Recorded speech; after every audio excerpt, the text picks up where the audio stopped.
Hello, my dear students. Myself Sanjay Kumar Tiwari.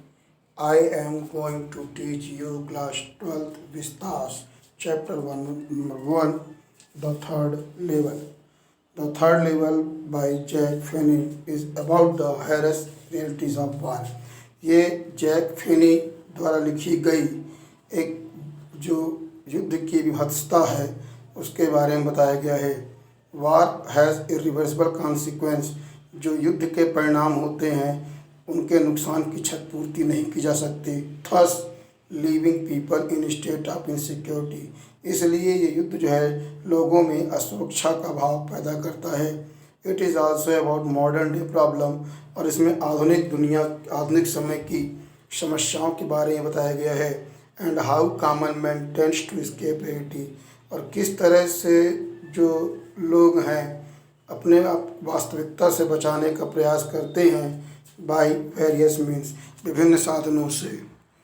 In this story, इस कहानी में, a man named Charlie Holland sets and reaches the third level, एक main character Charlie है जो third level पर पहुंचता है आप ग्रैंड सेंट्रल स्टेशन। ये इंग्लैंड का एक बहुत ही फेमस रेलवे स्टेशन है।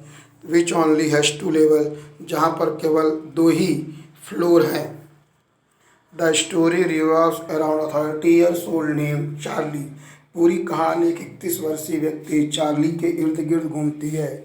हु एक्सपीरियंस समथिंग वियर्ड, जो उसके कुछ काफ़ी कष्ट युक्त अनुभव थी। One day after working from, एक दिन काम करने के बाद सबवे, मतलब जहाँ वो काम करता था, he reach the third level of the Grand Central Station, Grand Central Station के तीसरे लेवल पर पहुँचा। विच डजंट एक्चुअली एग्जिस्ट, जो वास्तव में था है ही नहीं। He reminisces the entire experience with his psychologist friends, और वह अपने पूरे अनुभव को अपने एक साइकोलॉजिस्ट मनोचिकित्सक दोस्त सैम से शेयर करता है। चार्ली सोचता है, ही एक्सपीरियंस टाइम ट्रेवल, कि उसने साथ टाइम को ट्रेवल कर लिया है। And reach somewhere in the 1819, और वह ऐसे स्थान में पहुंच गया है जो शायद 18 और 19 के समय के हैं। ये कहानी वैसे भी 1958 के पहले की है। A time before the world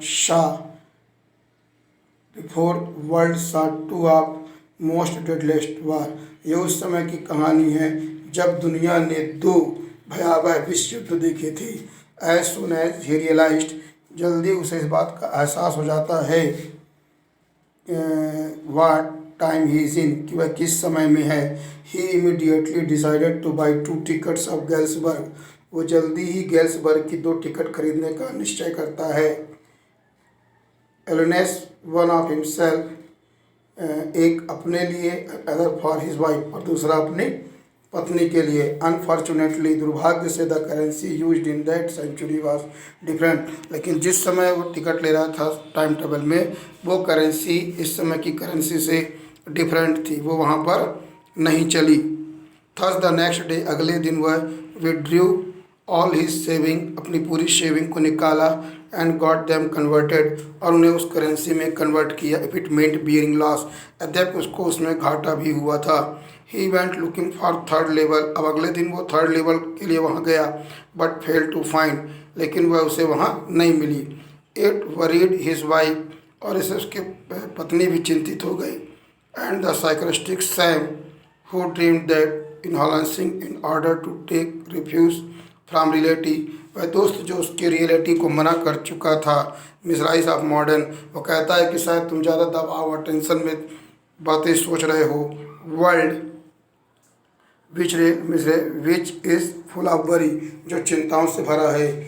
Charlie thus resort to his stamp collection, Charlie अपने स्टैम्प कलेक्शन को इकट्ठा करने लगा। In order to distract himself, अपने आप को वहाँ से अलग करने के लिए। वैन सडनली वन डे, मतलब इसलिए कि उसका दिमाग वहाँ बटा रहे, इसलिए वो स्टैम्प कलेक्शन का काम चालू कर दिया था। One day he finds a letter from his friend, एक दिन उसे अपने दोस्त का पत्र मिलता है, सैम का, who had gone missing recently, जो अभी खबर के अनुसार वर्तमान में वो मिस हो गया था। Sam wrote that he always wanted to believe in idea. उसने पत्र में लिखा कि उसे उसके विचारों पर पूर्ण विश्वास था। ही इनकरेज, और उन्होंने करेज किया चार्ली और लूसिया को to never stop looking for it, कि वो अपनी खोज इसके बारे में जारी रखें। Thank you.